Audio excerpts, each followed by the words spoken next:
let's download all the Game Pass games, even though I'll never play them. I'll get taken out of Game Pass. And that is our cold open, folks. Welcome to Tanked Up, the podcast about video games and crap. Yeah, I hope everyone's recording because we've started now. Excellent. Oh, I miss our rambling cold opens. It's good. It's very good. Just as Lucy was rambling, I was opening up the Epic Store to make sure I'd checked off both Inside and what was the other one? Celeste on my account.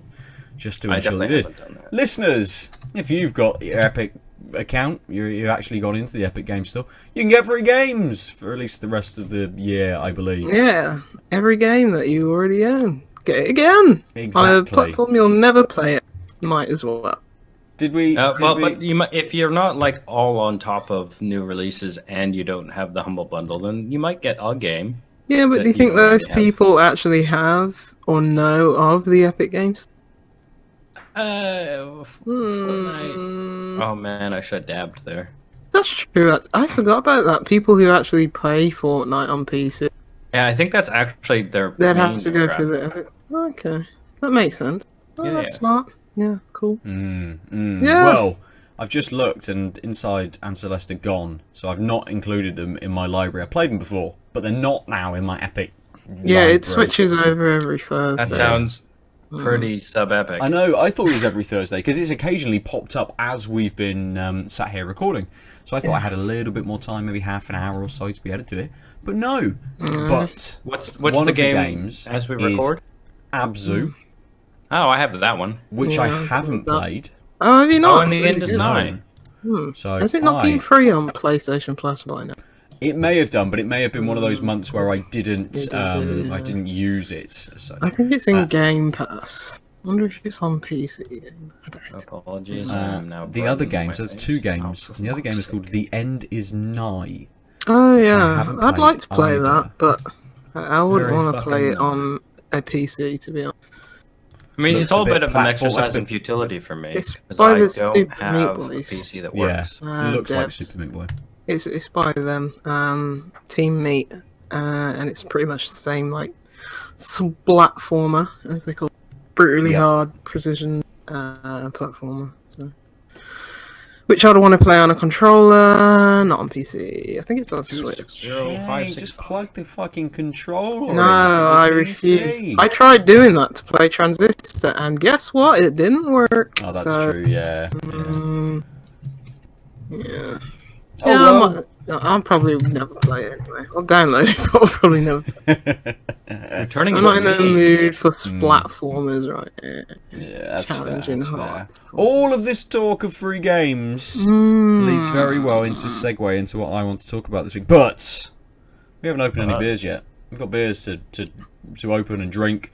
And a small comment about homework we were meant to do. So, Lucy. What are you drinking this week?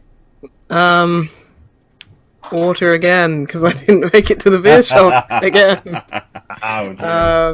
Yeah, I didn't get I didn't want to get a ticket by parking out of hours, so I didn't make it to the beer shop. Ah, yes. This is our upcoming podcast on the Out of Lives Network, Out of Hours, the trials and tribulations of parking and not being able to buy things. Yes, but hopefully next week I should be able to get there before we record on Thursday. Yeah, I've had a similar week where I've just had no time to whip over to the bottle shop, but I have got a couple of beers from the supermarket, a couple of the newer Tesco ones again that that I haven't tried yet.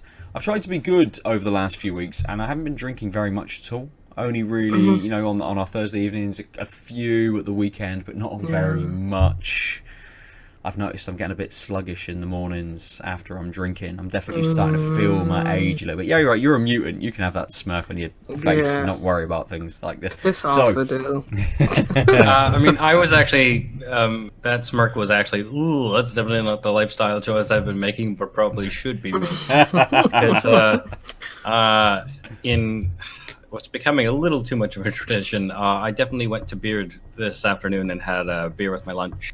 and then went for drinks with friends and had a couple beers at brew house, and then came. Well, at least somebody's tanked up. Yeah. Yeah, I feel like that's been my role for a couple of weeks now. Yeah. Just like, Got oh it. yeah, I drank a bunch. Well, last week it was a fair few more than 2 or 3. Carry the torch. Yeah, Someone's got we to. need someone to. Yeah, Exactly. Otherwise, we'd lose our brand.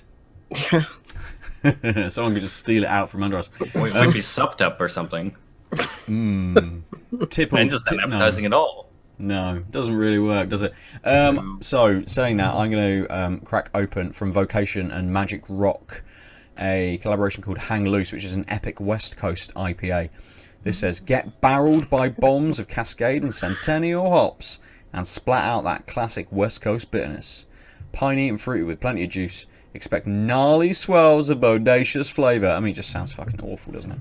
I mean, it sounds like they're going for surfer vibes, man. I mean, it's kind of a tie-dye can as well. You know, it's 7%. What was it? A West Coast, an epic West Coast IPA. 7%. It does have Cascade, Centennial, Chinook, and Citra in there. It's got extra pale and carrot as the malts, and that is it. It doesn't give me the yeast or any additional info. So I'm going to crack that open. How did you not use the Epic as the segue from the Epic Game Store talk? Because I hadn't read the can. Yeah, that's fair. I saw West Coast IPA and went, yeah, all right, cool. Well, I've got, while you pour that, I have from Half Acre Beer Company in Chicago, Illinois, the Double Daisy Cutter Capra Double Pale Ale. It's got really bizarre sort of vaginal hand tin art. Can you see that? Yeah. Unfortunately, Yeah. I didn't notice it until I held it up, and I was like, oh. I also may have misjudged which one to pour first, but this is a no real flavor text except for the 8% alcohol by volume. Okay. I looked at the that's all you ale need to and- know. Yeah. So hopefully this doesn't. My other beer, spoiler alert, is a 6.6. But So I've also gone the higher percentage route this week, but my second beer is a stout. So I thought that was probably better for the second beer. So better than better. hey. This smells good. Yeah. Very, very fruity on the nose, tropical, bit sweet. Oh my god, this There's something else in there as well. I can't quite grasp at whether it is a fruit that's just super pushing through there. Something almost a bit, that sweetness kicking through a little bit. Something almost a bit sort of extra about that sweetness to it. Almost a bit sort of bubblegummy, almost a bit sort of candy-ish.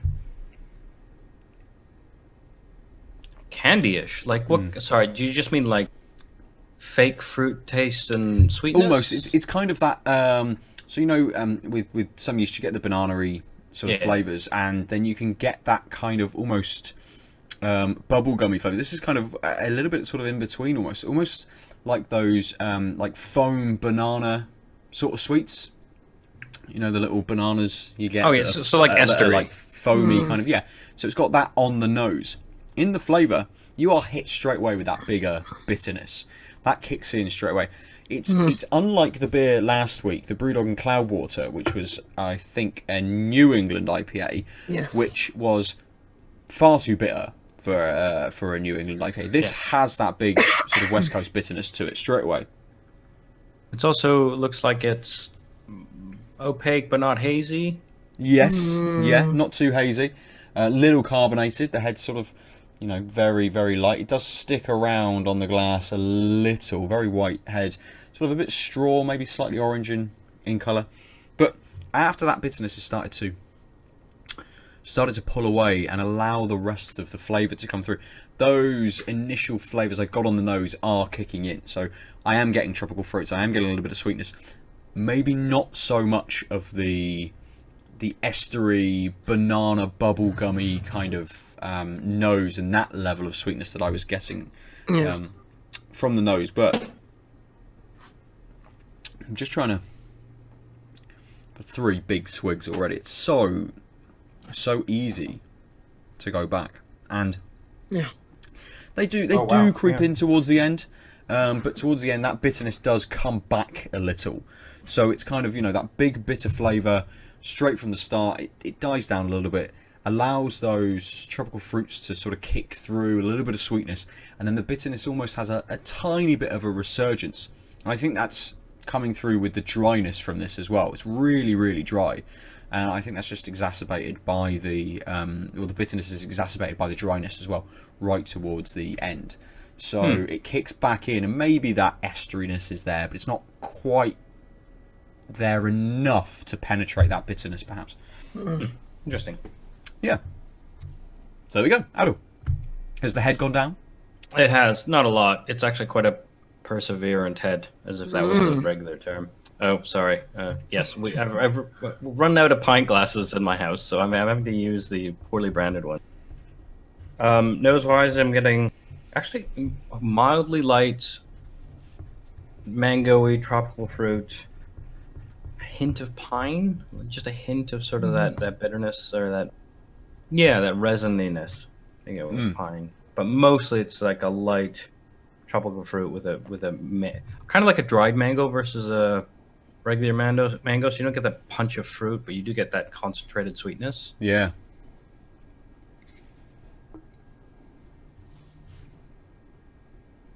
Mm. Mm. Mm-hmm.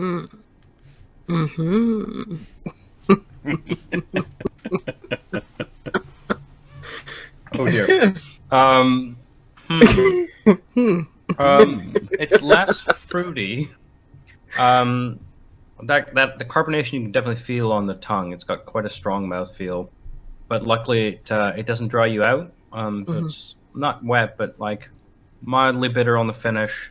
Can you taste that 8%?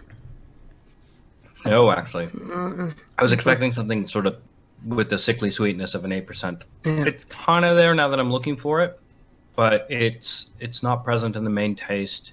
It's also quite light. Like, yeah, it doesn't look like like thick, like malty. Yeah, and like it's reasonably translucent. You can see my finger for you video people through the glass. Yeah, so it's quite light in presentation. It's again, it's a pale ale with some tropical notes, but again, they're actually, even though I said the nose was kind of light but mangoey, it's even less so in the taste. I definitely don't feel that sort of resinous-y note from the nose in the taste either. Now that I've had a few sips and sat on it, it does dry a little out, but not a whole lot. It's quite refreshing, and as Lucy's question pointed out, it's entirely deceptive on the 8%. Dangerous. Nice. Sounds good, even with the odd can art. Yeah, so I think my big thing is, I guess it's like a double pale ale that's just being a pale ale. Yeah. Like it's doing all the pale ale things you want, and you can't tell it's a double. So, like, it's dangerous. Because I could easily, let's see, again, the 3 quaffs, like, this isn't going to last long, but it's an 8% drink that I'm sort of not lasting long with. This is like a really good late summer beer. Like it's a thing you know, when it's hot out but kind of chilly, like just have that on the patio with like a hoodie on. Yeah. Chef's kiss. Jeff. Did you say Jif? Actually, I said chef's kiv or something like that. But yes, Chef's I say Jif. Oh, for God's sake. Well, what are you? You're a. I'm a GIF. I'm a GIF girl. Yeah. I think I alternate. No, I think I say GIF more, but I'm not like attached to it. I get that either. Okay, yes, you know one of them. Not one of those staunch GIFs. Yeah, I mean you're right, but there's no right. Like, language is determined by use, not by dictate. True. Is it roguelike or roguelite? Who knows? Who cares?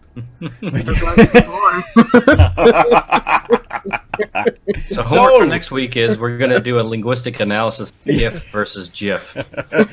No, we won't. Which echoes our sentiments from We've got last a linguist week. and a philosopher of language on team. you can just We've got take no a marketing time out. people. We've got no marketing people to allow us to actually answer the question that you posed last week. What could we do to make beer more approachable, more open to everybody? I don't know. Listen to Tank Tap. We're pretty approachable. I mean, I guess the thing that we sort of missed, my recollection of all of the things we said last week is hazier than my beer. I was surprised by the number, 17% of beer drinkers are female. Because I thought it was more. And I think we've seen moves by, like the camera article about like, well, what if we said don't do these type of things? And we talked episode insert here. We talked about some of the really objectionable advertising that was sort of called out and some of the moves that have happened. I think it's a slow road, right? Like if you've grown up in this environment where beer is objectifying you and thus sort of pushing you outside of the aim, then it's going to take a while to beer not doing that for you to think maybe this is a thing. And maybe it's a lost cause because it's not like beer's the only drink out there and you've already developed your tastes. But I do think it's interesting that, anecdotally, when I've seen like places do fancy gin and like we've got this whole like craft gin movement, I see I see way better gender parity on that, and I think it's just because gin is like a standard drink, but like craft gin is so unique, and I haven't seen any sexist advertising, and it's really billed as no, this isn't your daddy's or your mommy's gin. Then I think they have this like fresh start that somehow craft beer, because it's been more organic movement and less immediate, we've just had the same cycles of advertising feeding into it. Even if the craft brewers weren't doing that, it was still very much the beer market. They're trying to tie into the same beer market, where it feels like craft gin was trying to do something new, and that made it novel and less objectionable based on advertising. Yeah, and it, as you say, it's sort of the evolution of sort of the craft beer movement coming from perhaps sort of like the smaller breweries and things which were trying to chase the trends of bigger breweries, 10, however many years ago. And everyone has started to move into this. And you'll have, a lot of the people brewing in craft breweries now won't be sort of new to this in the last few years. It'll be people that have brewed for bigger places, people that brew for medium-sized places that have gone on to do their own thing. They've already got some experience in this, and possibly have a certain way of doing things, a certain way of thinking. I think we're breaking out of that now quite well. You don't see so many sort of breweries and craft beer breweries making these sort of faux pas or having ridiculous names that do alienate some people. It does seem like that it is going in the right direction, at least.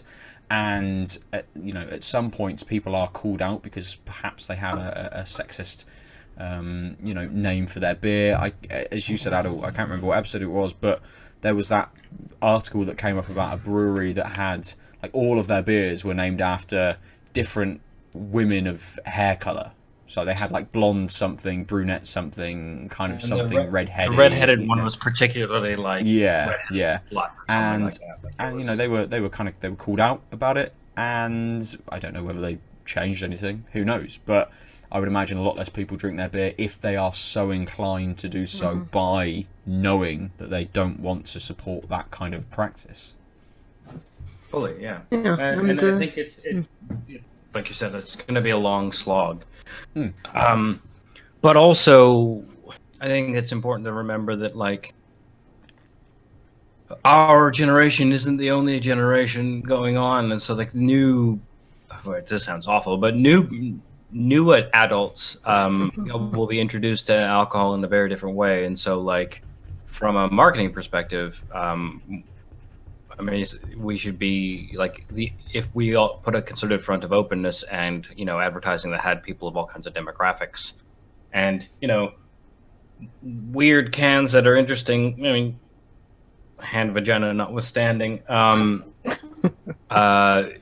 the very least, it seems like something that is interesting, and so we might not see that number change for people who are already adults and already drinkers. Sure. But like, the reason why it's important for the camera and other people to like push back on these things is because that's how you destigmatize, and it's not. Some of these stigmas will last for someone's life, but like, they're not the only people in the market, and I think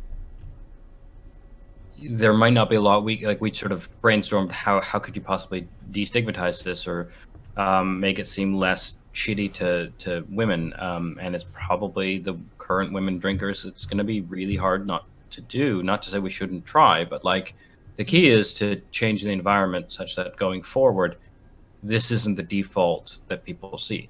Yeah, and just as consumers, like, just don't make assumptions. Like, if you like go to a festival and you see like two brewers there, while two people at a stand, and it's a man and a woman, like, that assume that she's just there to help. Assume that maybe she could be the brewmaster or the brewer. Yeah, very much so. If you're going out for drinks with your friends, don't look around the table, say, "Oh, what beer do you want?" to all your guy friends, and say, "Do you drink beer?" to your female friend or something like. Yeah, just small steps. Just change just change the way you approach people and how you view people and stuff like that. It's not that especially hard. with these that sort of more crafty bars and stuff, like asking for advice, like, oh, what do you think? What do you recommend to whomever is at the bar, or especially if they're a non-standard beer drinker or whatever. It's like, well, yeah,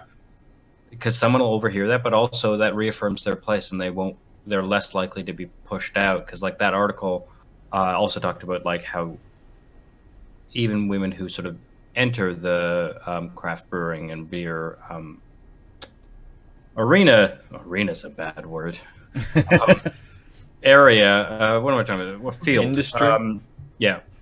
Industry, sure. Get drummed out because of rampant sexism on both sides, and so like, part of it is holding the advertising to account, but also the service where we usually get our end-to-end beers, and also the brewers themselves and their environment. So when someone says this is shitty and toxic, we should probably inform the brewers that's not something we're willing to support, or something along those lines. But just as a nicer note, like, places I go to, there's always usually an equal split between like, male and female drinkers there, but that's because I'm usually going to the smaller places, not so much as your high street or local, traditional pub.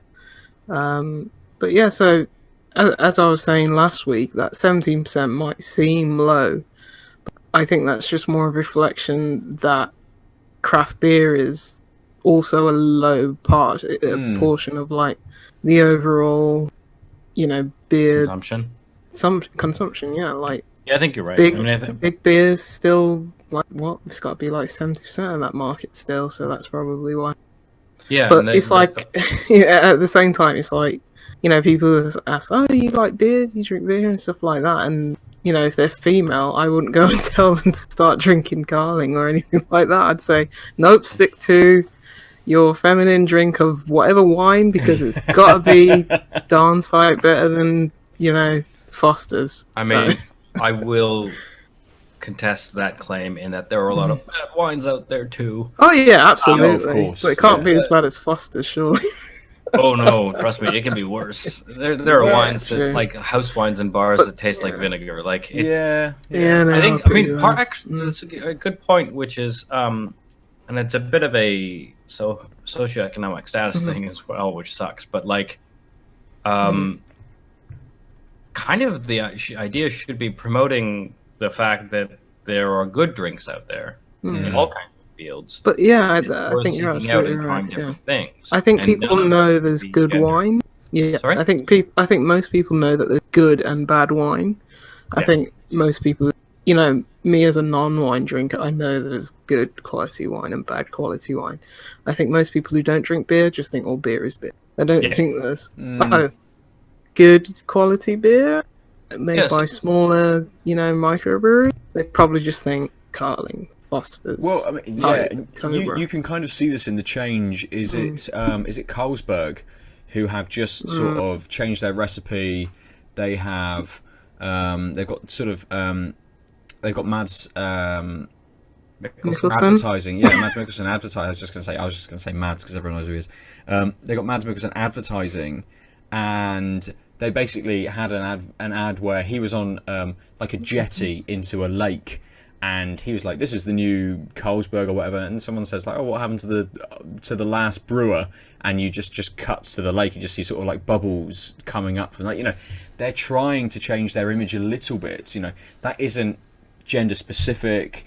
It's kind of more aiming towards like the discerning drinker. You know, you want quality. This is now what we're trying to give you. We're trying to give you a better quality than what we used to be giving to you. And obviously they have the money to be able to do some kind of big advertisement like that. But I'm going to push back and say that like Mads Mikkelsen as like a very strong male hetero figure on a jet. Perhaps. I mean, like, he's in Death Stranding. It says it all. Yeah. Which is probably the worst game to compare. Like, oh, how do we make things more equal for women? No, that comes out Death like Stranding is probably but Death Stranding is probably we don't need women because we have backpacks. Yeah, I mean, I go back and forth with that game, but I was just it was like just watching that I was like, this is going to be gross, and this is going to be like... I mean, the vagina bomb was bad enough. This is probably going to be on a whole new level. Mate, and then I just going to be saw him super peeing interesting. on a mushroom, and I was like, okay, I'm kind of back on board. It's like, it's going to be probably degrading to all of the female species, but can piss on a mushroom, so there you go. I just want to see who else is in those like holographic pods as well. They've got Jeff Keighley. Who else is there? What other celebrities has he fucking scanned in? It's only Jeff. Just thousands of Jeffs everywhere. Yeah, that's why it's a hologram. That's why it's a hologram, so it can be everywhere. Oh no. He did my absolute fucking head in on the opening night live of Gamescom. Just like, Jeff, I just don't he's get a good man. We'll just say he is. that. Oh, absolutely. He can be grating, but He is. He does a lot to try and make gaming more approachable. You know, I think talking about approachability, he is someone who tries to make gaming much more approachable. He loves games. He tries as hard as he can to bring more people in, to do a lot of events and things like that to try and draw people. He makes them sort of as varied and diverse as he possibly can. Like, that is a man working to make gaming more approachable. Is there a parallel in the beer market? Is there anyone out there that's kind of, that at least has that same level of sort of status within the industry? Think we have, just because, like, in the nature of beer, there, even if there's a fantastic, like, who's the main brewer at Cloudwater? Bill. There we go. I don't know. But like my point is, like, no, it's games.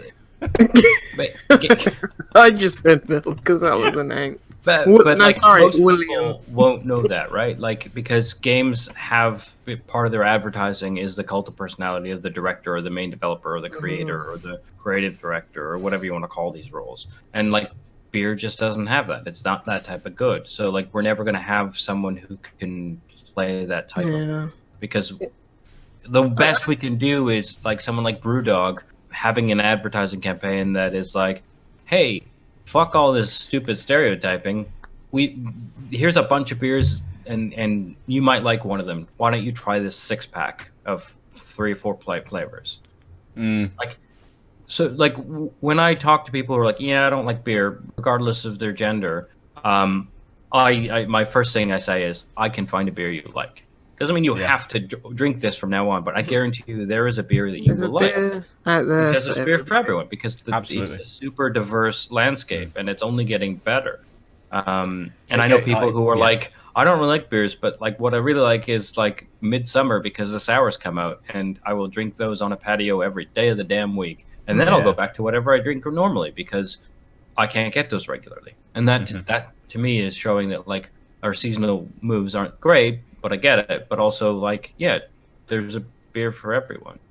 Yeah, absolutely. And just to echo that, I had the Lost and Grounded Brooklyn Brewery collaboration, which is in Tesco's, which is a dry hop sour. I tasted it and I'm like, ooh, it's edging on like a brute IPA, like it's super vinous. It it has that fizz to it, and I just instantly looked at Kim and said, "Try this. You will like this." And she had she had a little sip. She's like, ooh, that's quite nice. And then she had a big swig. She was like, yeah, I do like that. Yeah, it's, and it was just, Kim is 10 bottles later. Wait, Kim's standard drinking practice. Yeah, okay. I had the same thing with a couple of different friends. When I lived in Calgary a million years ago, the Kensington Wine Market had a standard selection of lambics, and people were like, "Well, I kind of like, fruitier cocktails and fruity drinks." I'm like, guarantee you will like one of these things. And they're like, wait, what? This is beer? I'm like, yeah, this is beer. Because lambics are great, and they're great in the summer, and they don't taste like regular beer, but they are beer. And if you want something fruity, and I mean, it's actually, I think, the better version of what Juice Bombs and like not this summer, but the summer before were trying to do was get that market. It's like, yeah, I get you can't get those easily because good lambics are basically only imported from Belgium, but like, again, it just sort of proof that even if you can't find it, it doesn't mean there isn't a taste there. And maybe this is the thing we need to do. The new campaign of "There's a beer for" hashtag. That's right. I don't know how to hashtag. I did it at the end. Do it. Yeah, put it at the end. See what happens. Yeah. I was like, do you put it at the start of the end? And yeah. I was like, yeah. You do it in the middle. We're not. There's a hashtag beer for everyone. Get picked up. But like, most people listen to our podcast tend to be big fans of craft beer and maybe beer evangelists, and maybe that's the message that, like, instead of being like, how do we get a specific demographic, push the idea that there is no demographic. Yeah. There's only tastes. And I don't care what your taste is. There's good beer for you out there. Yeah. And then I quit trying to find a job in philosophy and became a beer marketer. Do it. Yes. I mean, if there was like so in Canada we have like the milk industry where they like literally put adverts on for milk because they all got in together as a collaboration to advertise milk. If we had one for beer, I would work for them and I would kick ass. But we don't have a beer syndicate or whatever you want to call it. Mate, is that the milk in bags? I mean, and cartons. Have you been listening to GameScoop when they talked about the milk bags? Oh, yeah, that was years ago. That was months ago, wasn't it? I grew up with milk bags. Yeah. That was the cheapest way to get milk, and we didn't have a lot of money growing up. Like, I mean, so the thing is, you bought this plastic container that you put the bag in. Yeah, that's so weird. And then that sat in the fridge. It's like you just giving people udders at that point. But like, here's an udder. But I mean, when you think about it, though, Lucy, like it's minimal packaging. Also, and all you audio-only listeners need to find that moment right now of Ben udder feeding himself. Jiff it. It's utterly entertaining. Jiff it, man. Jiff it. So, let's move on. Let's move on from what we're talking about. Beer for everyone. That's the move. Yeah, good. At any time, assume someone is interested or could be interested, and treat beer as if it's for everyone. Milk out of any vessel's good. Yeah. Just like water. Yeah. You can have it out of a measuring jug. That's what we all had when we were younger. A bowl. Water. Yep. I don't really drink milk. I don't like to, but it's like does weird things to me if I drink too much. Oh, okay. Because I would just drink it by the carton, and then it's like, Damn it, Lucius! Twice now you almost made me spit tea. Just see you, just pouring down you, just fucking necking it back. I will say this: growing up, my mum was a big advocate of like milk helps you grow propaganda. Probably from the fucking Helps milk your commercials. bones. Now that I think about it. They worked.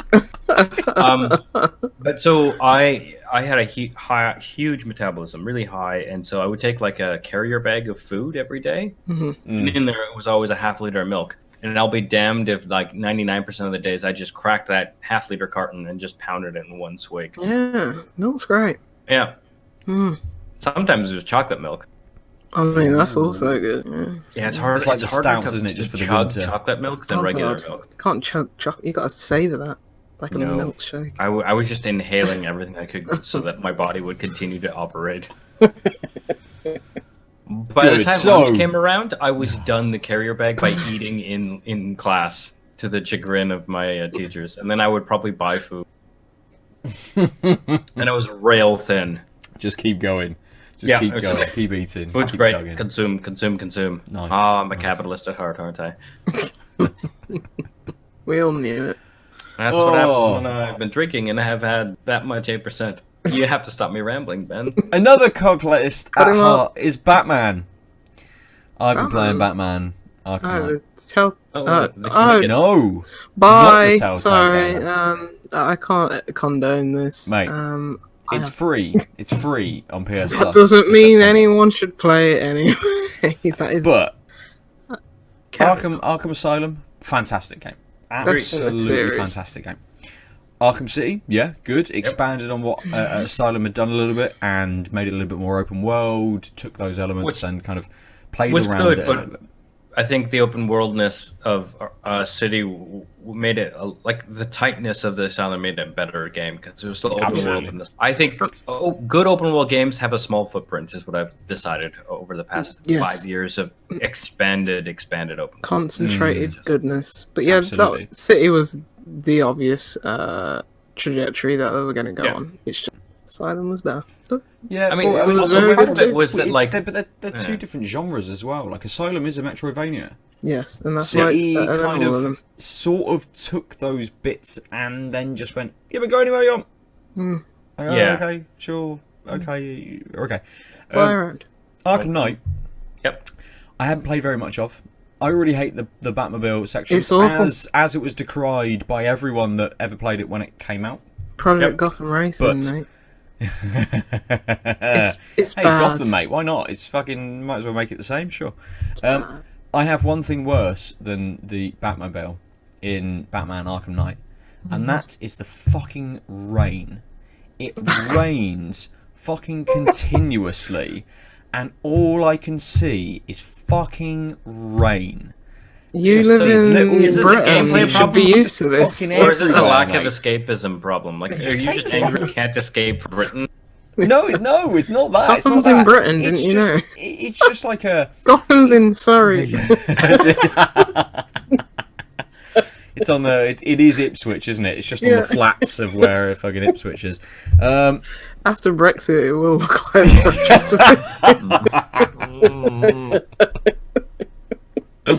Oh my God, Boris Johnson is his Joker. No, he's the Riddler. To be fair, he is a fucking clown. So that's why I said that. Yeah. But my big issue is that it's almost like the noise filter has been super turned up. Like you've got some kind of grainy effect going on. This rain just hammers and hammers and hammers away when you're in when you're outside. And it just gives you this weird effect across the screen that is really, really off-putting. The Batmobile flies along at ridiculous sort of speed. It's super unruly, you can control it a little bit, but it's the controls on it aren't great. But with the added level of that rain just smashing down, like what the fuck is going on? Where am I going? And I can see why they've added this stupid arrows, these blue arrows that appear on the ground to tell you where you've got to go. You can't fucking see anything. No. It's insane. It's absolutely ridiculous. Are the ridiculous. arrows green? No, they're blue. They're like sort of neon-y light kind of blue. Oh, they could have done a nice little Easter egg. Green. Yeah. Is he in the game? Could be. Who cares? Yeah, who knows, mate? Who knows? Yeah. I don't know. I don't know you how haven't long got that far. Yeah. No, I mean, I don't know how long I'm going to play it. I've got to a certain story mission. I've only played maybe like an hour and a half, 2 hours, something like that. That's more than enough, But, mate. yeah, I don't know That's the length of how. a good game. It's a bad exactly, yeah. game. It's bad.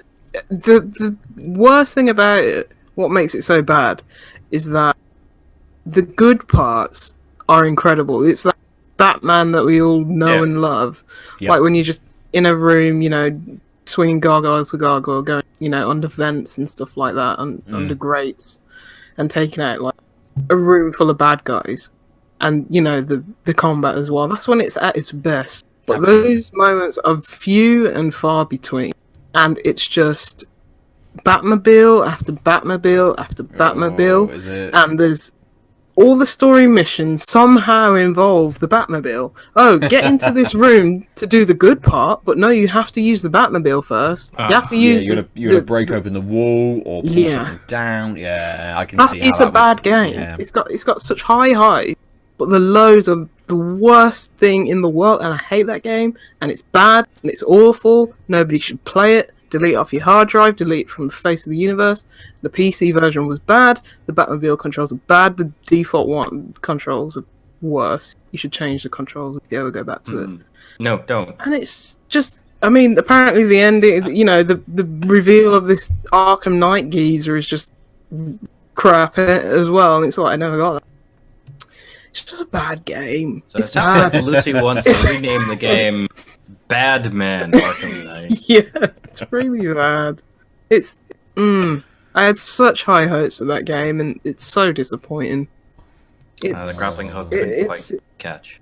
Yeah, but I'm still looking forward to see what Rocksteady does. Please do not make it a Harry Potter game. I think the big problem was yeah, they felt trapped in don't their care about Harry success, Potter. but they didn't quite know what people didn't like about their expansion. But also, probably they just wanted to do something different and thought they could do that. And I think that's balance. Like, great I that don't they blame the did. developers for trying. No, but they should have It's tried just better. the market forces work. It would be way better if they just didn't make another Batman game.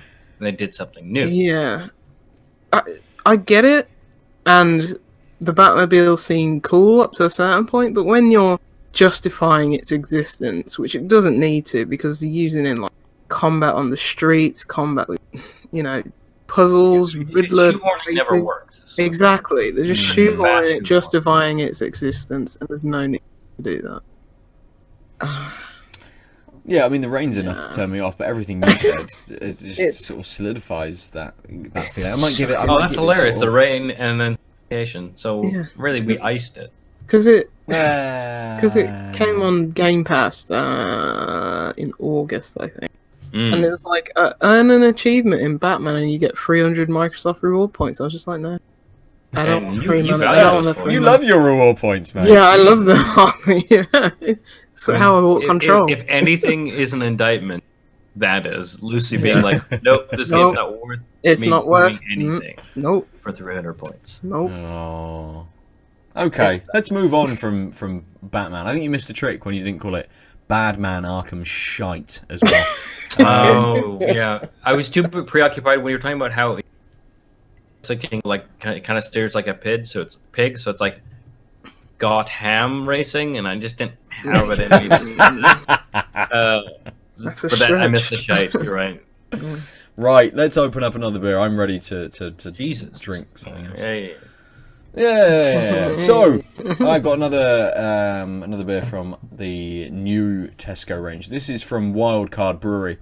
If listeners and you two remember, I drank the newer Wildcard Brewery beer that went into Tesco last time they did a launch, and I really liked it.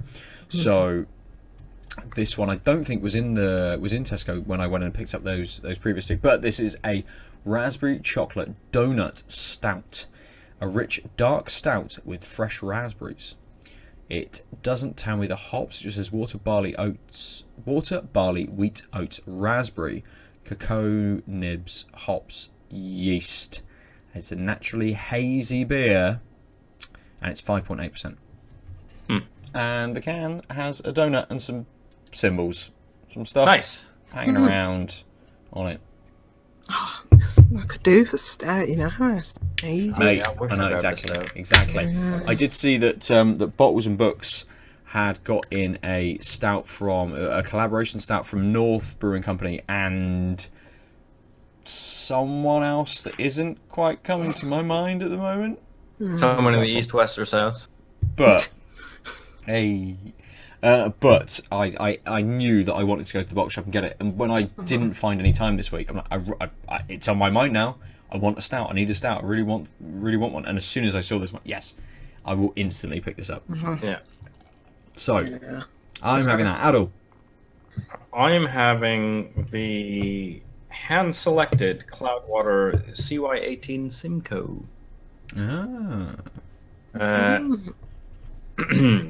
Last year, we traveled to Yakima to hand hops at Source for the second time, and working with YACH, we secured some of the best lots we've had.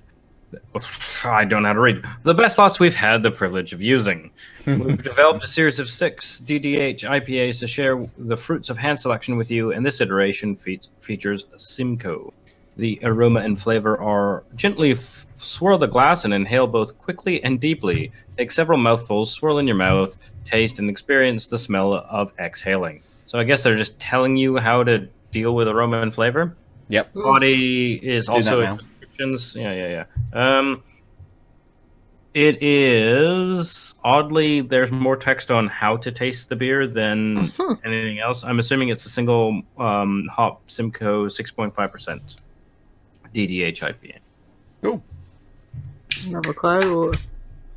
Yeah, so they had a couple there, and I was like, but they're like £6 a pop, and I was like, ooh, that price. I was like, oh, I can't afford Cloudwater anymore. Yeah, Cloudwaters are usually. Yeah, they have been going up in price recently. I've just been sticking to Arbor. Can't go wrong with Arbor, mate. I know, mate. I know, like £2.50, £3 a can for a pint. They're cheaper than breweries that are in Birmingham. The big brew cans go for like £5-6, and it's like, you got this from down the road. I suppose that's the economies of scale as well, isn't it? Probably. So I'm instantly hit from this wildcard stout by that raspberry. You're getting a lovely, sharp, tart raspberry on the nose, followed up by a little bit of dark chocolate as well. It merges very well through those two sort of flavors.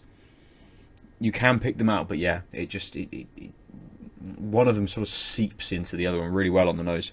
Obviously, it's a stout. It's super dark. It's got a lovely sort of almost brownish sort of head, slightly darker head as well, which was very, very frothy when I poured it. But it has since sort of almost disappeared, really. But I mean, yeah, very similar nose to flavour. Instantly getting that raspberry. It is nice and tart. Got a little bit of sharpness to it. And then the chocolate kicks in. It's sort of this dark chocolate. It's very light. It's really super thin as well. It doesn't have any kind of viscosity to it at all. I'd expect that. It's quite... I mean, 5.8% is not a lot for a stout. It's got a little bit of texture to it, sort of towards the back end. Sort of, it goes down quite nicely, and then you get that little bit. You know, when you have sort of a milkshake and you're right at the bottom of it, and it's all a little bit sort of liquidy, and then you get a little bit of solidified. So that's kind of how this feels. But it flows very nicely from raspberry into chocolate, a nice dark sort of roasted chocolate in there. Very simple, and that's kind of all it's doing, really. With that thinness to it, it just doesn't give you that kind of like that big sort of flavour. The lasting impression I'm getting from this is very much that tart sort of raspberry that sticks around for a long time, and it's not very dry. Complete opposite to the last beer. This is lasting for a lot longer than the West Coast IPA. Sounds alright. I mean, it's really nice as a stout, especially like a £3 stout to be able to buy in the supermarket. This is spot on. I mean, you would have to like that slight tartness that the raspberry gives you sort of right at the beginning to be able to drink this. You know, it's not just a stout with just those roasted chocolate coffee sort of flavors in there. Very much hits that raspberry.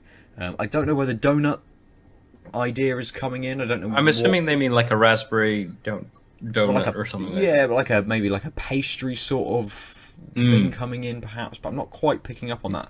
So how are the malts on that? I mean, malts. I mean, so we've had these pale ales previously tonight, and usually stouts tend to be a little more malt forward. Is there anything where should I have? Or is it one of those stouts that's sort of, it's doing its stouty things, but nothing exceptional? Yeah. I think that comes with the thinness as well. That it is just a very simple sort of pared back kind of flavour. It is that raspberry, it is that chocolate, and that's kind of it, really. That's sort of all I'm getting from this. The chocolate comes in, but then fades away and just allows that raspberry sort of tartness just to linger for absolutely ages. And that is kind of it. Right. There's not much more going on with this. I don't know whether the viscosity would have had any effect on that. Maybe if they'd have made something slightly thicker, whether I'd have got a little bit more of the malt sort of coming through. I don't know. Don't brew beer. But yeah, sure. It's nice. It's very, very pleasant, especially for the sort of the darkening evenings, and it's not quite the upcoming fall windy yet. But yeah. This is definitely, it's not a winter stout. Absolutely, it's definitely a sort of an autumnal sort of stout, something a little bit thinner, something that has a certain kick to it with that raspberry, but not something that you're going to sit. You know, it's not like a sort of like a honeycomb stout or something like that. It doesn't have that warming sort of nature to it. Yeah. It's very much an end of summer, autumn sort of stout. So placed very well for now when I'm drinking it, when it's released in Tesco. So yeah, happy with that. Yeah. So similar coloration, slightly less orange, a little more yellow, but super opaque. It poured a little. You can kind of see the remnants on the head, but I mean, I think that might have been a bad pour. So we've got like a few milliliters of head lasting for a minute, but other than that, it's quite calm. Oh, interesting. I say this because its nose is very similar to the previous beer. Okay. I'm getting more of the fruity, less dried mango, but mango off the nose. I mean, I guess that's not super surprising. Simcoe has sort of those tropical moments. Yeah, there's something else there. I can't quite pick it out. I forgot to show you the can. It's a can. It's Cloudwater. It's kind of actually nice, architecturally busy. Yeah, they've changed that. They've changed their sort of their styling on a lot of their newer stuff, and they've taken photos rather than that kind of that grungy kind of just effects type of texture. But what I don't like is like they had a graphics designer clearly like do this really interesting, very like intricate right angled pattern grid like, and then they've just sort of slapped all this tasting text on top in a way that makes it hard to read. Yeah. But also like that's awful. These tasting notes on top of this like lovely yellow grid, just I don't know. It seems like two different people were working on it in a way that was suboptimal. Yeah. Makes all the difference. Yeah, absolutely. To be honest, they don't need that bottom half of that flavor text usually. Yeah, I mean, so for those of you on the video, that's there. We took a trip, but nothing about this specific one except it's like we took a trip. It's Simcoe, and then all this stuff is this is how you taste a beer. And it's like, well, did you have to slap that on? It's so hard to read anyway, and it's ruining your graphic design. This is a really tasty beer. Super simple, super easy to read. Just flows around from that very solid color. It's a pretty can. Yes. So I will say that I mean I'm not surprised because it's Simcoe, but that sort of piney resiny sort of notes are there much more. I mean, are here in this beer. They weren't really there in the nose, but you've got that pininess to offset the fruitiness. Again, it's much more arboreal than fruity. It's really tasty. It's thinner. Well, it's actually just as thin, but because it's less carbonated, it feels waterier. But I think it's just because of the lack of bubbles. Because that pininess is more forward, you get a sense of bitterness as well. Like, this is not like in your face bitter, but it's bitter from start to finish in this sort of a low level standard bitterness. But as the other flavors, especially the sort of mango-y fruitiness fade, you're like, oh, this is pretty bitter. Also, so the mouthfeel is still wet, but because of that bitterness, it's making me reach for it sooner. So it's not drawing my mouth out, but the bitterness is so strong that I'm like, oh, I don't want to feel this bitter. I want to go back to the trough and get that fruity punch, even though it's sort of just there in the mid four taste. Which means I suspect I'll be drinking this one quicker because I like the mango playing off the resiny pine, and the pine stays and the mango leaves. Mango leaves. So yeah, I think I'll be drinking this one quicker because it's a little more unbalanced. Okay, that makes sense. Yeah. Good. So beers number 2 are cracked and being drunk. Lucy, how's your water? Oh, slightly warm now. No, I have to say, I didn't mention earlier, but it's in a glass. Yeah, it's in a pint glass. I know, but I've changed my ways. I miss the measuring cup. Yeah, it's fine. Yeah. I mean, this was just in arm's reach. Measuring jar.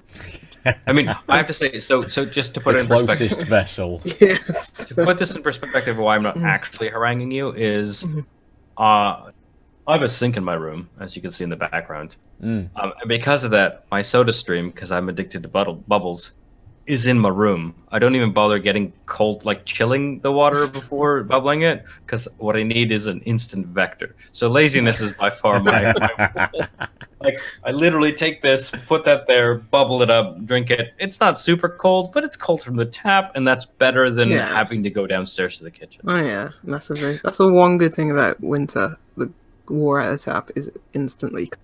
Yeah. I mean, I've been doing this all summer with long. ice and good stuff. Absolutely. So, Lucy, along with your vessel of water of choice for this week, what have you brought to discuss? I have brought the mobile games corner. Yes. Ooh. Because I've only been playing mobile games. We need a jingle for this. Yes. It's the mobile games corner. It's mobile games. Very good. Could talk about Agent A Chapter 5. Ben, did you finish it? I did finish it, yeah. Yeah. This has been a game that has been incrementally released over 5 chapters. Over the last 5 years, they've taken their time, shall I say? But they released the whole game in one package on I think Xbox, PlayStation, and Switch, maybe PC, not sure. But Ben, you hopped on board. It's probably over a year ago now. You did speak about it on the podcast, didn't you? 3 had just come out when I started playing. I started from episode 1 all the way back.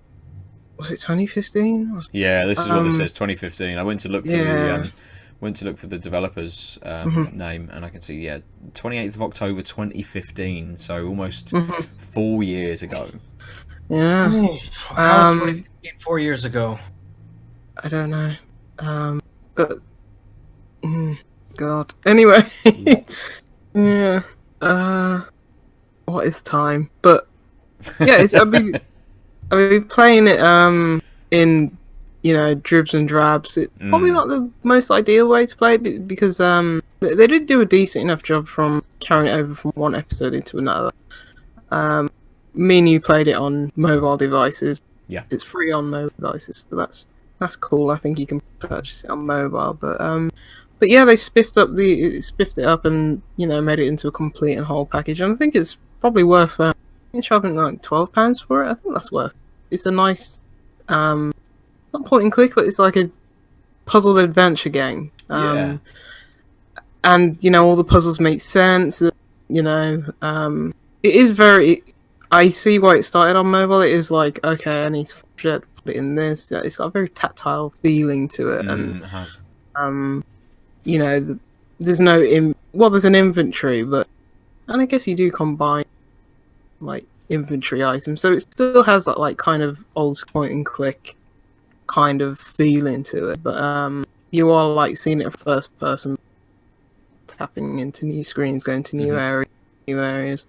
But yeah, really enjoyed it. The last episode was probably about an hour, so the whole package is probably maybe 5-6 hours. Yeah, I'd say. Yeah, so definitely recommend it, especially if you're just playing it all in one go now. So I'm glad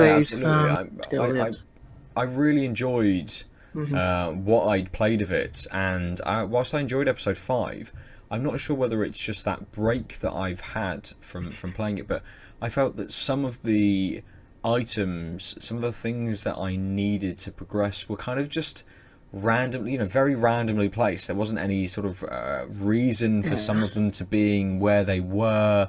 I just had to then just search the environment basically for some bits, rather than there being kind of a puzzle or something I needed to do to get to certain things. It was just, okay, where is this? I know I need this. Where is it? I just had to search every screen possible and go to as many places as possible. And it just happened that the one that I needed, I'd never clicked that side of one screen to take me to another screen. So I don't think that's only a problem for people who were picking it up, picking up the last episode. Yes. For the most people, that won't be an issue. But it's funny hearing you say that, because that was me every episode 2, 3, 4, and 5. So I was just used to it at that point, and it was like I got back into the swing pretty easily, because I don't know, maybe crevice of my memory, I was just like, oh yeah, that's what I need to do. Don't know how. Can't remember what happened yesterday, but I can remember an arbitrary puzzle from this puzzle game I played over a year. But yeah, that'll only be a problem for people who, like us, have been following it on its journey. So otherwise, things really do they match up together. It was nice, like just opening new area. Yeah, definitely recommend. That is mobile game number 1. I'll briefly touch upon mobile game number 2. It sort of goes with my trend of playing, say, traffic management sim kind of games this year, like After Metro and Traffics with an X. Cosmic Express. This came out early 2017, I would say. I got a code for it, and I started playing it, and this game's hard as balls, so I stopped playing it, but I picked it up again, and started it over, because I didn't really get that far the last time, but basically it is a puzzle game. You got like a grid, the grids vary in size, and the aim is to draw a track for this little train, Cosmic Express train, to pick up these aliens and deliver them to their stops. The certain aliens can only go to certain stops. You have to, sometimes the train only has like one carriage, so it's like, I have to deliver the orange alien into its at its stop before I then go and pick up the purple alien. Right. Deliver it to its stop, because I can only get one alien on the train. Are there set routes like in Mini Metro, or is it like as the crow flies, darting between stops because it's space? It's all seen on a grid, so you only have that space to work within. So it's very much like spatial puzzles. It's like, okay, how do I get this track? Because so there are tracks. Sorry, yeah. So how do I get this track to this alien first and get to that stop first, and then go to that alien and then get that stop first and end up at the exit? Every like single level puzzle has entry and exit, and you have to use that space. They're very like small little spaces. Grids are usually like 4x5, maybe probably maximum like 10x10 grid or something like that, and you have to use the space efficiently to make sure, okay, got that alien home, because you can't progress. You get all the aliens at their stops and that, like, and then the puzzles start getting real hard. The difficulty spike, it just goes straight up, and like there's these aliens that soil themselves in the carriage, so no other alien wants to use this carriage after like the little green alien that's pooped in there. So it's like I need to deliver the like orange and purple ones before I deliver the green pooping ones, and they have new mechanics like crossroads and worm. Yeah, it's made by the people.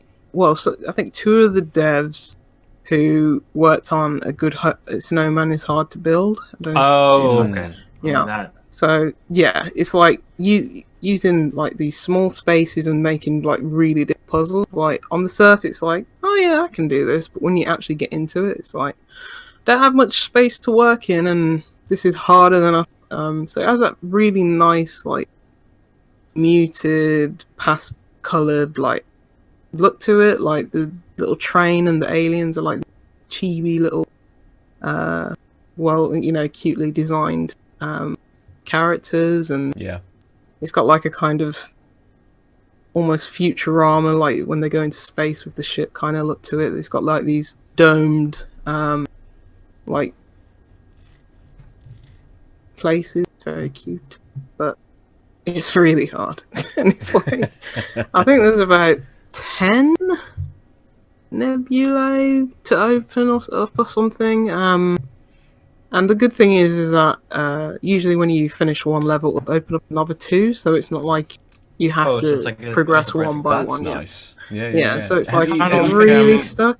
No, this is a ongoing project.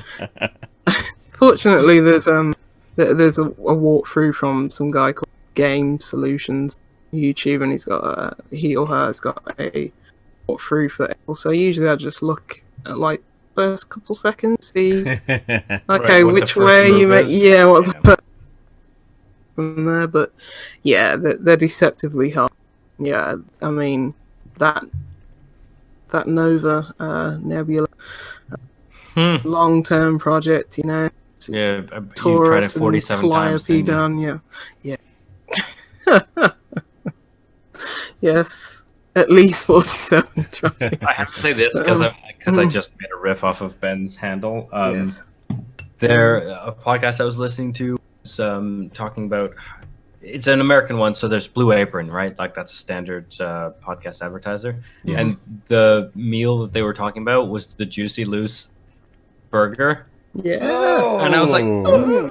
But also it was a backlog thing, so it's from like 3 years ago or something. I'm like, there's no point in me trying to like dig this up and like send it out. But like, I was like, the Juicy Loose burger. Yeah, I need to go to Minnesota just for that. Yeah. So American listeners, go hassle Blue Apron for a re-release of the Juicy Loose burger because it sounded good, but mostly because it's a reference to Tanked Up. Tell them that. Get them to sponsor us, I bet. That's what I'm saying. Exactly. We need free meals. That's perfect. Yes. I'd settle. I was gonna make a Brexit joke, but anyway. Last, all the chlorinated chicken everywhere. Hey man, I don't know what I would do with chlorinated chicken. You know what's gonna happen is, like, in interest of fairness and trade, they're gonna chlorinate the tofu just because. Yeah. An even playing field, obviously. Everything's gonna be the same. If you're gonna cook seitan because it has a similar texture to chicken, you need to. Fairness of market. Moving swiftly on from the tofu. I've got one more mobile game, and it's called Inbento. It came out this week. from Afterburn Games. Luke, one of the developers, was nice enough to send over a code. I was like, please send me one because it's made by the same devs who made Golf Peaks, which I spoke about earlier this year. Nice. How much Yeah. I love that game because I rinsed it all one day. And the only reason why I haven't rinsed Inbento is because I want to savor it like a fine. Nice. It's more of a traditional puzzle game than Golf Peaks, which kind of mixing like, you know, playing cards with like golf. Yeah. Like turn-based golf. Kind of cool. Yeah. I think it's 50% off at the moment, or at least on Switch. But yeah, it's got the same like nice, like really, really good-looking art and like just relaxing kind of, you know, welcoming and soft colors to it, and it's got a really great like animation to it, and this is more of a traditional puzzle game in where it's a like 3x3 grid, so nine squares in total. I think it's looking at the screenshots, it does change slightly. So there's some 2x2s, some 3x3s. We haven't got yet. It's ants marching. Yeah, it's usually 3x3 grid. At least most of the ones that I've played. But it's riffing on like bento boxes. Like, okay, you need to, you know, put the food in like bento boxes and put them in as efficiently as you can in such a little space. And it's basically so it's like Tetris in a a bunch of like Tetris. Yeah. So I say this because every time I've moved with someone and I've like hacked either a storage space or a vehicle, like in a stupidly optimal way, they're like, "You are Tetrising." I'm like, "That is correct." The better part is exactly when you line it up, your shit doesn't disappear. That's why this isn't Tetris. Yeah. I'm not leaving a block such that your shit doesn't disappear. I'm making it. Yeah, but you have like L blocks and like you know, Tetris. T blocks. You get T blocks. Yeah, T. L's, T's, S's. Yeah, and and you basically stack them upon one another to basically you've got your little box and you're trying to emulate the. So it's like, okay, we want 3 pieces of tomato at the top, 2 like bacon, 2 rice, and you know.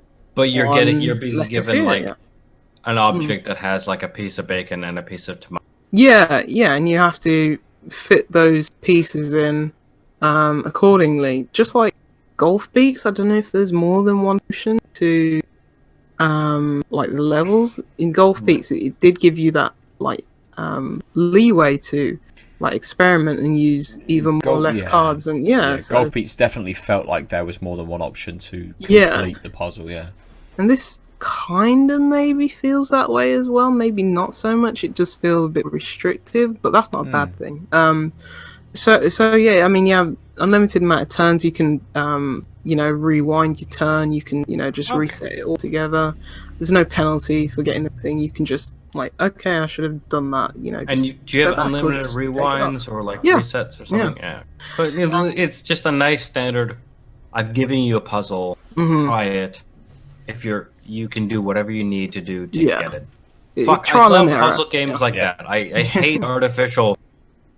Nope, you didn't rewind. You rewound once and it wasn't, and you fucked up again. So I guess you're gonna die in a fire. Puzzle's not for you. You suck balls. And it's like, well, no, I'm trying to figure out the solution to the puzzle, and like you don't need to make artificial barriers. Like, not at all. Yeah, this is nice soothing music background, and it's like play at your own pace, as many rewinds and undos as you want, and it's just go yourself, Hitman Go.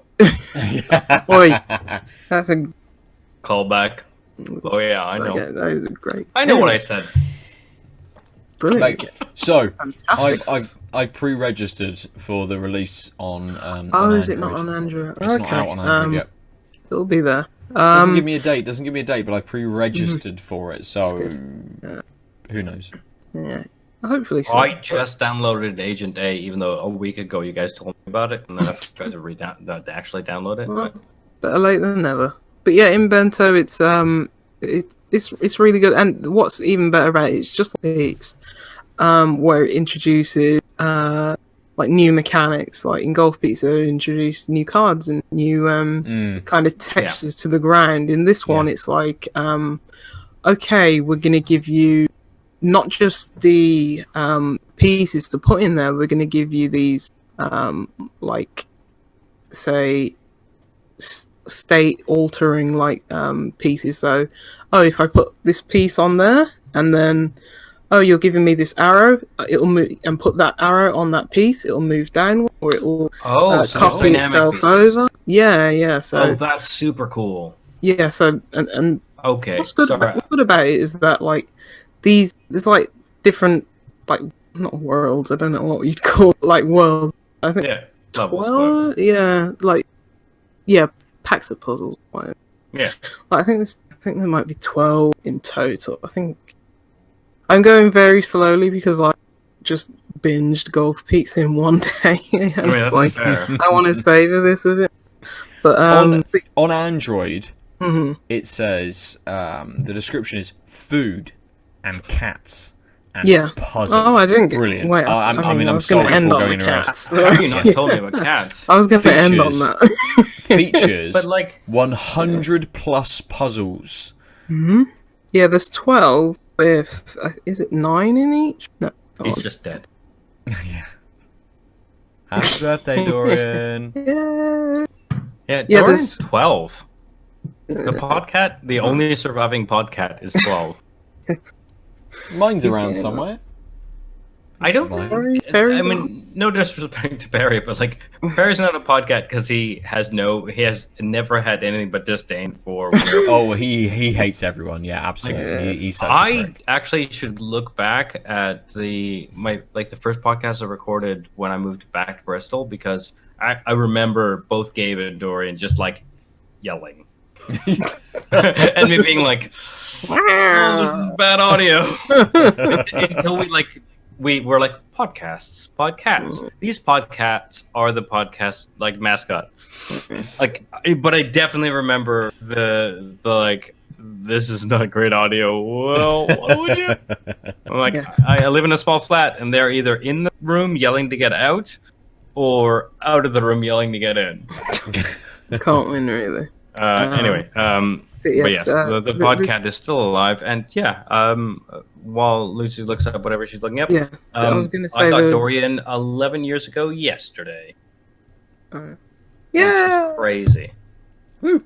Time a long time, and it was especially in cat years. It's like 77 years in cat. I mean, he's basically dead. Which, I mean, if you look at the video where I like pointed the camera at him, like, that's what it looks like. Life begins at 77.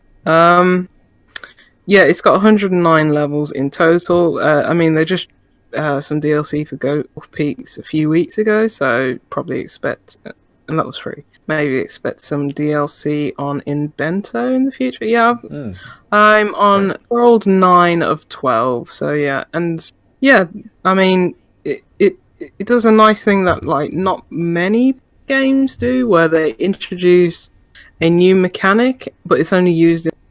They don't just then keep stacking those mechanics. It's like, we're going to use this mechanic and we're going to make it challenging within its own world. We're not going to just... Oh, I really like that. So it's like old school Mario, where it's like, now you're in the underwater world, but you will never have to deal with underwater again. Yeah. So it's like... I kind of like that, because I mean, if it's done right, like, then you get the depth of what this mechanic does without the headache of, if I came back to this like 2 weeks from now, I don't remember how I passed these other things. Yeah. That's really smart. I mean, they might do it in the later level. Don't know. Who knows? Even if they do, but so far, you know, next week, where Lucy says there's the last 3 levels are awful because they're just compounding.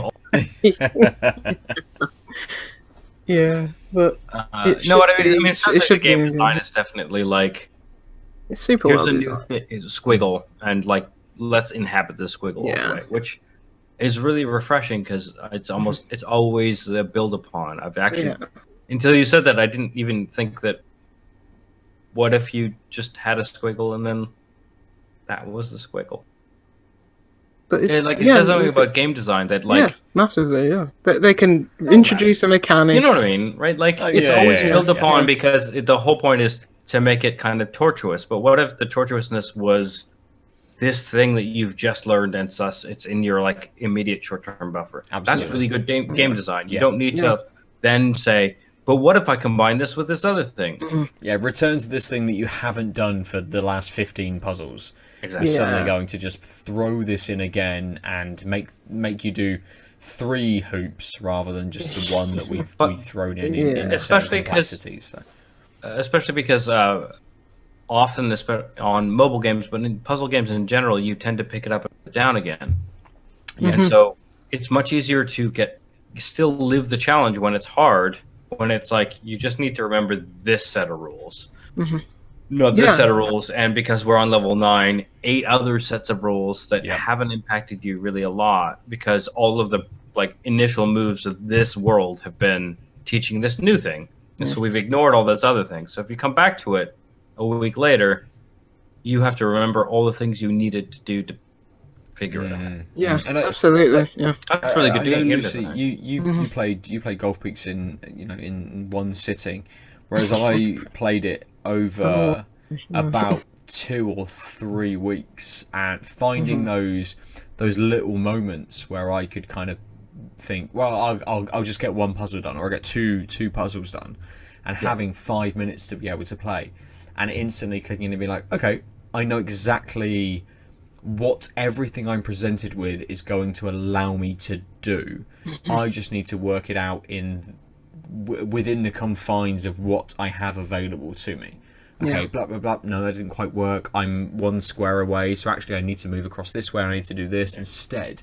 Rather than just, okay, shit, I've got to do this, but I've got to take this into account. I've got to take this into account. Yeah, Golf Peaks worked really well in that,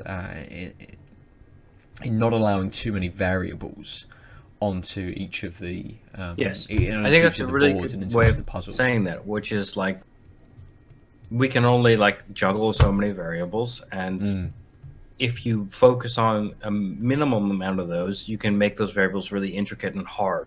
But when you are constantly building on things and you're like, well, juggle 9 variables, so the best I can do is a surface level interpretation of all 9. And that's hard in the sense of memory management, but it's not hard in the sense of like intuiting or thinking of the solution of a puzzle. And when you just have the 1 variable or 2 variables, you get to go deep.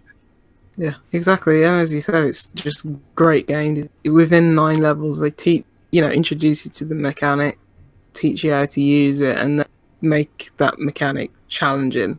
And then before you can get bored of it, it's like, okay, move on to the next. It's like on World 9, I'm now just at the point where it's like, oh no, you don't have any of the, altering ones where we rotate pieces like that. No, it's just you're back to stacking now. And they're hard. And they're much harder. Yeah, it's good to pick up Inbento. I think it's £2.99. Sounds great. Oh, nice. Okay. Yeah. Good. But it's like 109 levels. It's not going to overstay its welcome. It's going to want it a bit more, which is always the best game. But at that price, you can't complain unless the levels take 1 click to finish. And even then, it's still 209 clicks or whatever. 280. Still be tapping at me. Still be snapping at my screen every time I go to the toilet. So, it's got Lucy, cats in it. Sorry. Yeah, that was going to be the clanger, but there's right. Cats. Yeah, but Ben ruined that, and then I ruined Ben's reveal of ruining that because I into the book. The cats are stacking Tsushima. No. If you tried to stack cats, it doesn't work. When I owned 2 cats, I tried to put 1 cat on another cat. They never liked it. They'll lie on top of each other, but that's consensual. Not with human involvement. What are you doing to me? They loved grooming each other. They loved cuddling. I was like, okay, well, why don't one where the other one is? No.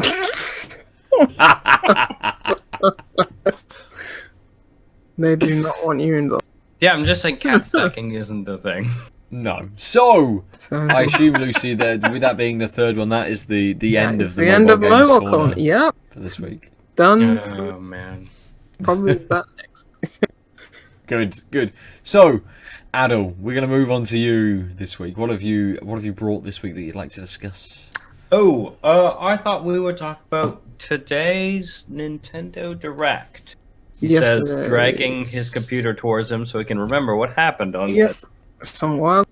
As a non-Nintendo holder, I know nothing. Did you know that Deadly Premonition is coming? I did know Deadly Premonition is coming because so many fucking people are talking about it. And number 2. There's a sequel to Deadly Premonition 1 is immediately available on Switch, but number 2 was announced coming out on Switch. Yeah, it was bizarre. You don't just bizarre. You're like, and I was like, just went to Sweary's straight away. Like, Sweary, are you involved? I mean, and he is. It's like, are you okay? Yeah, because the last message was like, "Good night, I love you all." Like the previous night. So like, Sweary, come back. Are you awake, Sweary? What's going on, Sweary? I think it's worth, if we have the time, to go through some of the big moves that happened in that Direct, because it was actually more contentful than I thought. Yeah, there was just like on Tuesday, it's like, yeah, we're having Direct tomorrow. And then it's like, oh shit. Right. But like, so the big thing that I'm sure everyone and their dog already knows is Overwatch is coming to them. That was I think they announced that first. Yeah. But like, so I think the big thing that comes out of that is, I don't think it's the best platform for this type of competitive multiplayer. I think it will be interesting, but People still like it. It'll still sell out. Oh, it'll sell out, but like, I think I got a free version on the PC, but then my graphics card died, so I never had to play. But like, I have a couple friends. I've got a friend who streams Overwatch on Twitch, and she's like got the huge dual monitor, like water cooled, blah blah blah. And it's like, well, obviously it's going to be less than that, but also because of, even with the Pro Controller, I just don't see, because the Pro Controller can't be the default, I just don't see this being the competitive environment, which is what it won't be. Overwatch is. People who love Overwatch, they'll buy it. Right, like, but I'm saying the default on the Switch go back won't to be the that. PC. Yeah. That's all that'll happen. It's like, it's a money printer. Yeah, so the point I'm trying to make is that, like, this is a really good move for Blizzard and Nintendo because it's a well-known competitive thing. But I don't think that people who compete or really give a shit about Overwatch will change platforms. They won't. Of course they won't. But it's not meant to. Like, is it not a, because it's Blizzard, is it not like a unified account? Can you not take your accounts? No, because they don't have that across platform already. Okay. Yeah, that's why I'm saying this. Sorry, I guess I should have caveated. Well, that's even more of a reason we'll just buy it and be like, oh, look, I'm playing Overwatch on the train that one time and never pick it up again. Yeah, so I think... PS4. But so this is why I wanted to bring this up, because I think PS4 and Xbox Overwatching has also been kind of not as competitive as PC for the standard moves. And so I feel this is like a... If you know about Overwatch, you only have this thing, go try it out. And maybe there'll be an interesting competitive environment, but the esports, like, people won't give a shit. But also, it's just going to be huge money grab. But I say this because the Fortnite people have been mocked by the Overwatch people for a while about, like, you're not really playing a real game or whatever. Like, I don't respect that move, but I suspect that this will cause people to buy Overwatch, so they can say, I'm playing Overwatch. But then the rebuke will be, this is baby Overwatch or something stupid, because it'll... Yeah. I think... I'm not saying that's the right move or even substantiated. I'm saying this is like a money grab that works because of the dynamics of the gaming dialogue. But ultimately, I don't see Switch Overwatch being something that people pay attention to. They will definitely... 99% of the people who are going to buy Overwatch on Switch have Overwatch on another... No one's going to be like, I want to play Overwatch now. I am on Switch. Nobody's... So you think it's like people who like want to play the game, recognize it's suboptimal, but the like other perks are worth They're going to be like, I can play Overwatch on the go. They'll play it once on the go, and then they'll play it again. Yeah. So this is why I'm saying precisely that. It was like Blizzard every time. The way they pitched it Like is Street. like, this is a new competitive environment. This is a new environment. But like, I think it will work, but not to the degree that people who care about it won't. Crossplay? No, that's why I'm saying this. Oh, well, there'll be enough people playing it because millions of people are going to buy it. Right. Yeah, so I think what might be interesting is if this partnership actually comes out with a very interesting, like, competitive. Nah. Given the restrictions of. It's like Street Fighter. Other than that, it's just going to be. No one's going to play for this is like casual. Like, I want to like pay attention to the meta not and on the go. Yeah, it's like people would, people who love Street Fighter 2 bought Street Fighter 2 on the Switch. It's like, yeah, it's portable. Nobody's ever going to play Street Fighter 2 on the Switch with that directional pad. Yeah. Nobody's going to do it. But they're like, I have Street Fighter. Yeah, but this is why I wanted to bring it up, because it felt more like a quirk / cash grab that won't really last, because the people who like Overwatch like it for a specific reason. Even when they're like, I don't like where the meta's going and blah blah blah. Like the Switch isn't going to solve that problem, because that problem is either design or like really specific, being able to input exactly what you want stuff. And there's no way the Switch can give you better versions of that than where it already is. But that's every port on Switch. Right. But like, this is why I think. So why I wanted to bring it up, not just because it was the big news, was because it seems more obvious that's what's going on with this type of game. It'd be like bringing, like, in the same thing, like, what if we put StarCraft 2 on the Switch? Yeah, you could play it, but it's not going to be the same, and no one's going to be competitive. I don't think anyone expects it to be the same. Right, I don't think anyone's going to buy Overwatch expect to have that. I think people think that they could play it in the same way. I don't think people would. It's a double dip for people.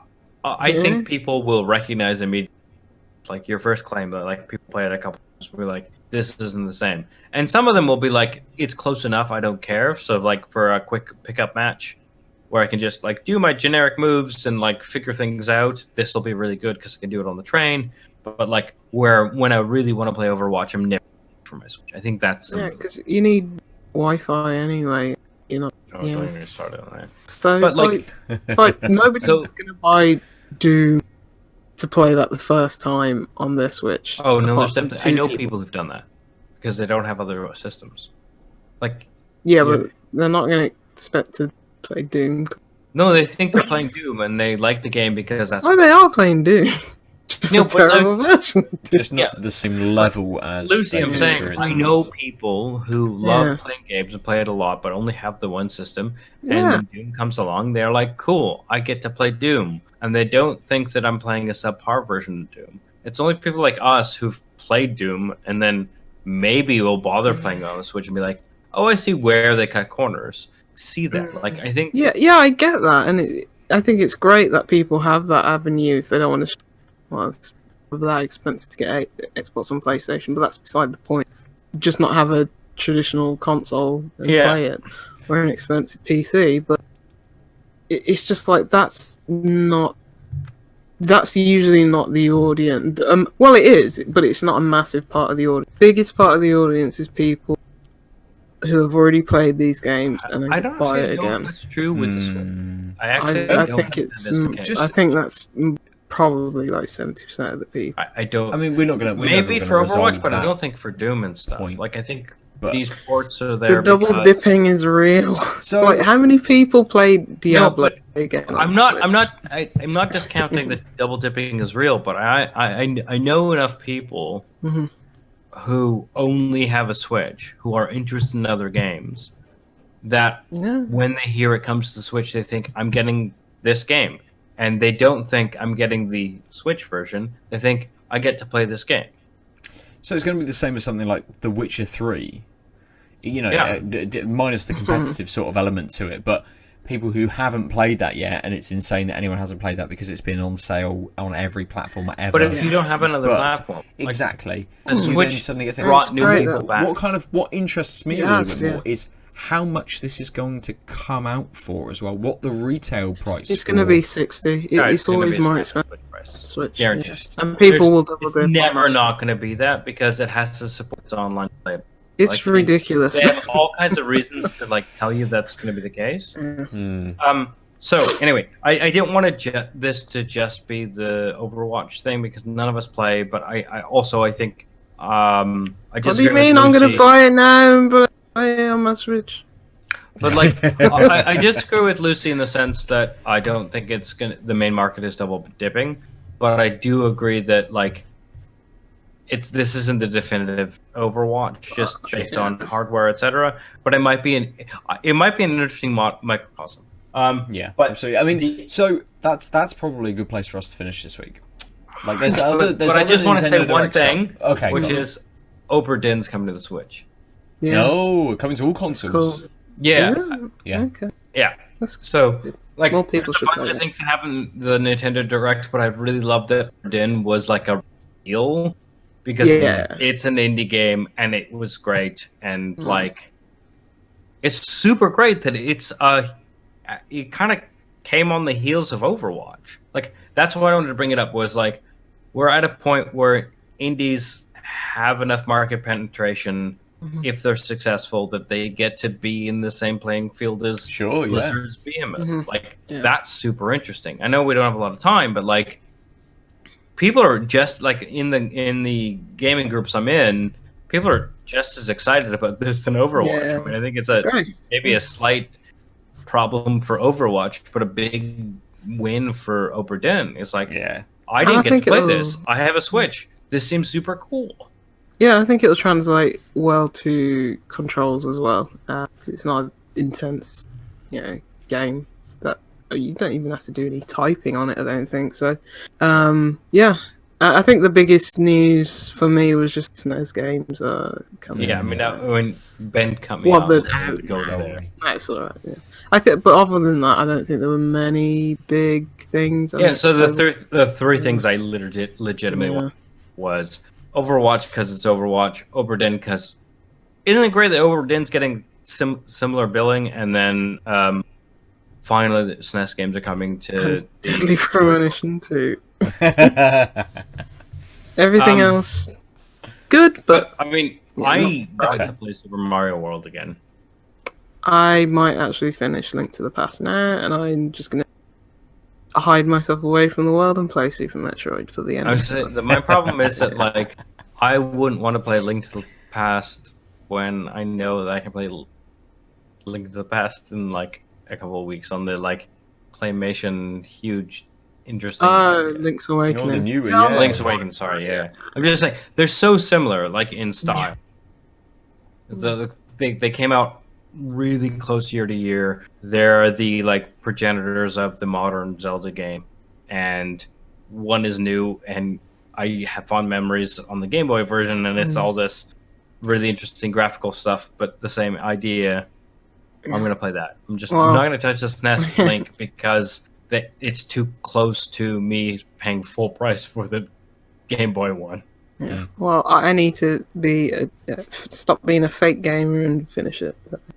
Otherwise, I'll lose my gaming license. Lose your cred, mate. Gone. Yeah.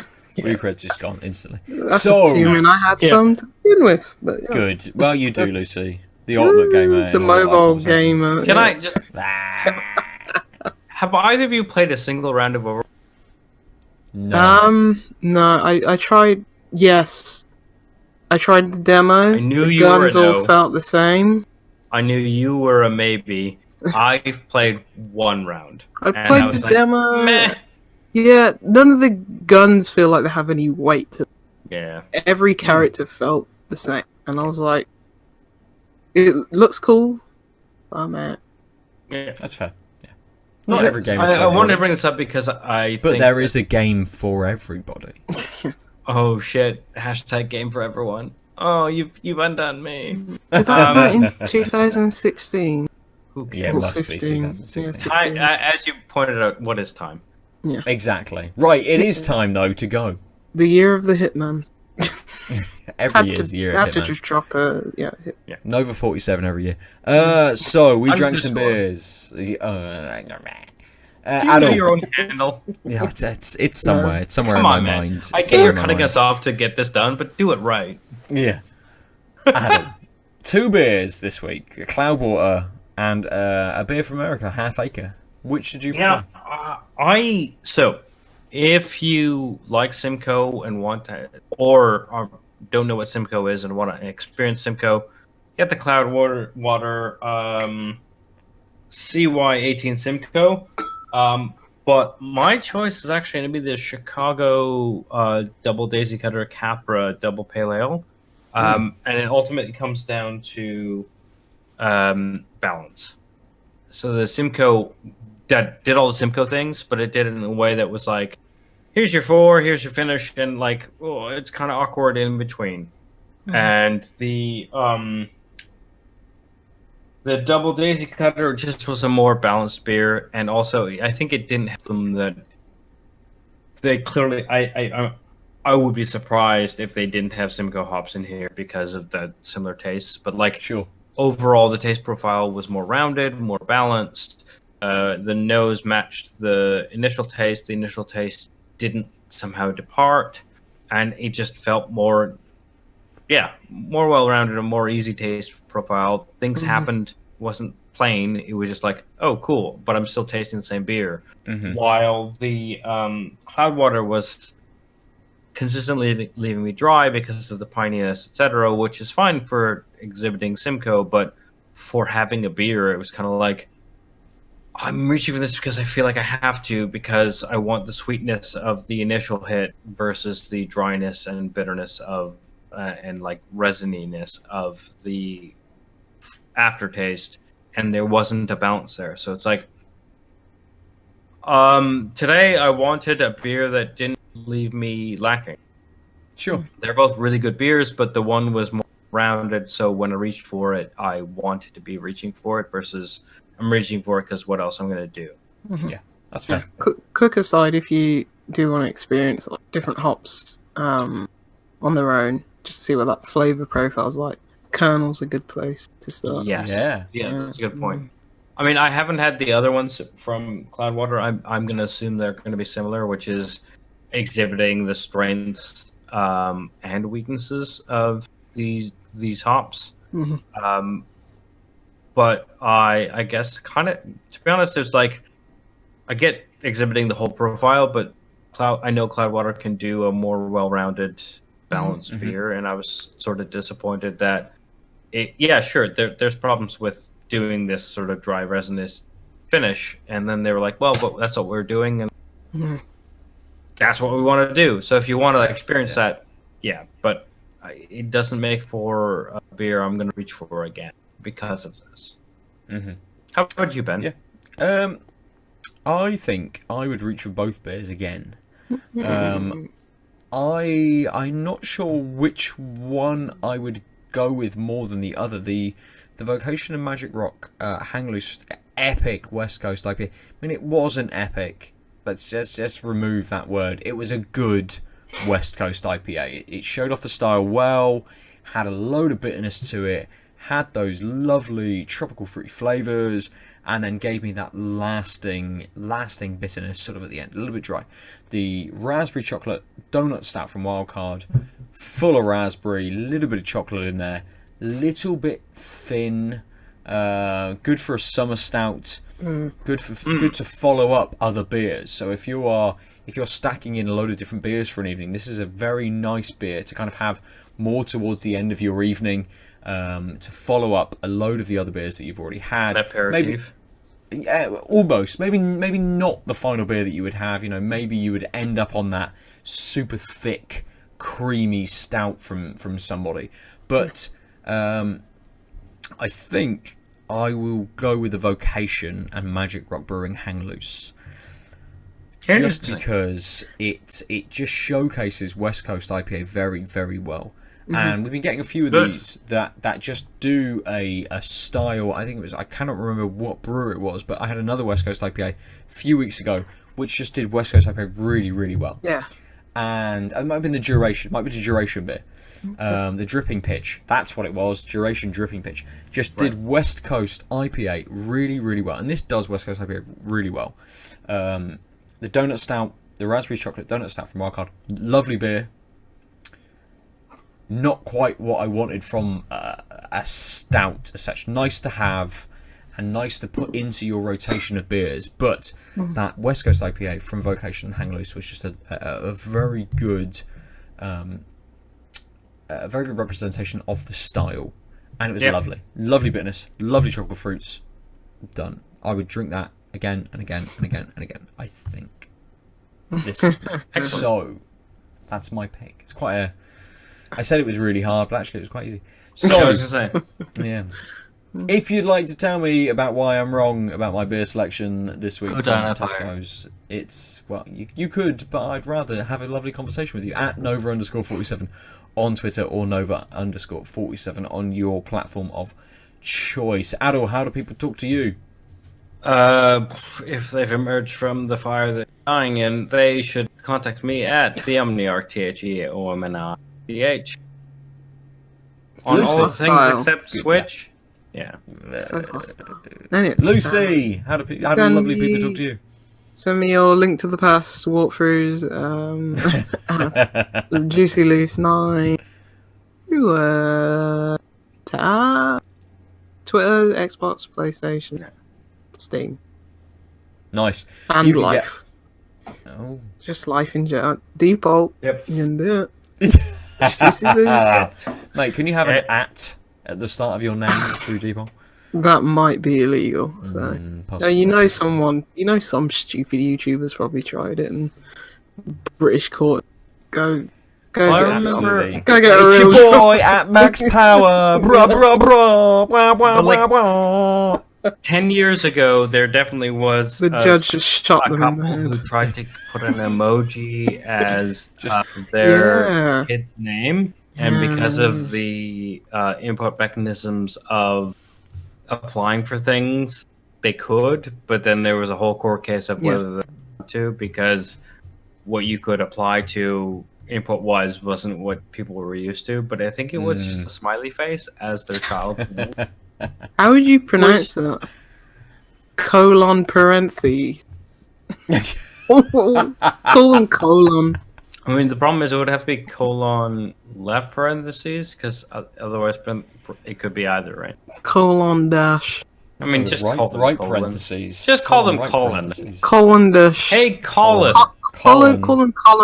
Yeah. Mr. Colin dash. Oh, if you'd like to get hold of all of us, we are at TankTubCast why would you? on Twitter or on Instagram. You can go to outoflives.net to look at loads of articles, listen to other podcasts, or the Out of Lives Facebook page to see everything that posts up on outoflives.net. You can go and see why I really like Dark Crystal, The Age of Resistance. Puppets, Lucy. Puppets. Yeah, those weird looking puppets. I'm never going to watch that. It's I know you fucking amazing. I'm super looking forward to it. Enraptured. I was enraptured the fucking because entire I'm time. sure I watched that as a kid. So and I Ben, think I've repressed did it you because of the rewatch the movie after you watched the show?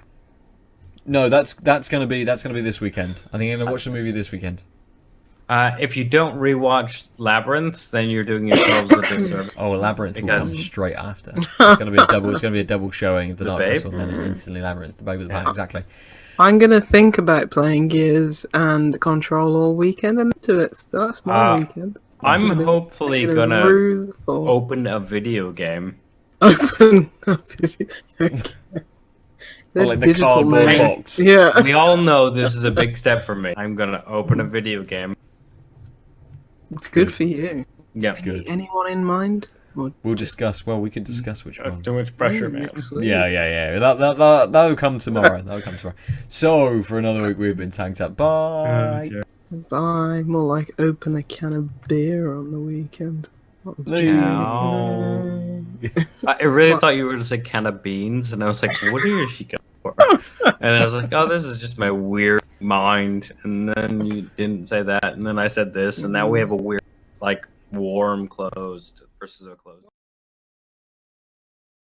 www.outoflives.net